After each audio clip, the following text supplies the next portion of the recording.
కూడా వచ్చేసి మొత్తం ఇవాళ రోజున కోటాను కోట్లు సంపాదించారు లక్ష్మీకాంత్ గారు ఇప్పుడు సాక్షి గాని ఇప్పుడు సాక్షి గాని భారతీయ సిమెంట్ దాదాపు 500 కోట్ల రూపాయలు సార్.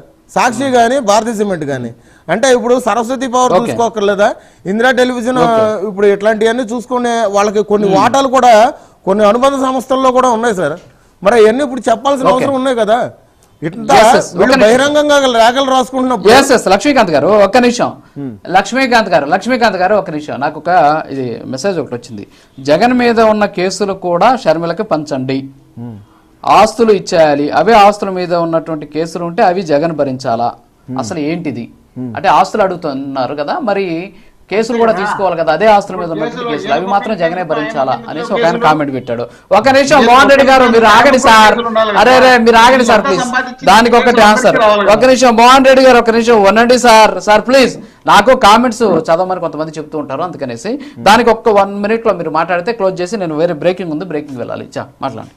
ఇప్పుడు వైఎస్ షర్మిల గారు ఎప్పుడు వచ్చారండి బయటికి, జగన్ అన్న వదిలిన బాణం అని చెప్పేసి ఆవిడ వచ్చింది జగన్మోహన్ రెడ్డి గారు జైల్లో ఉన్నప్పుడు వచ్చారు. మరి ఆవిడ అంతకుముందు ఎక్కడ ఉన్నారండి?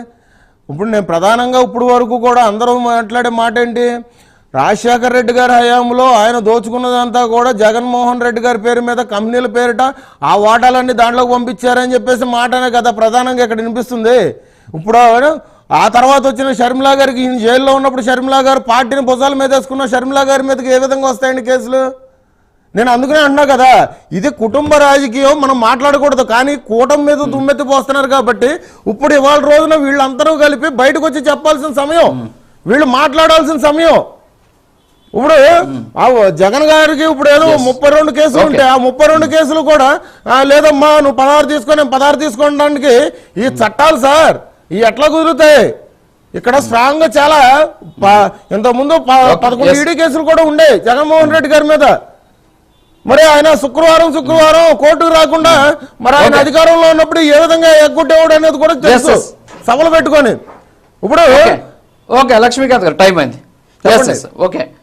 ఓకే ఎవరైతే కామెంట్ చేశారో వాళ్ళకి మీరు ఆన్సర్ ఇచ్చారని నేను అనుకుంటున్నాను. క్లోజ్ చేద్దాం, టైం అయింది. థ్యాంక్ యూ లక్ష్మీకాంత్ గారు, సజ్జాజీ గారు, మోహన్ రెడ్డి గారు, పెద్దిరెడ్డి రవికిరణ్ గారు, థ్యాంక్ యూ వెరీ మచ్.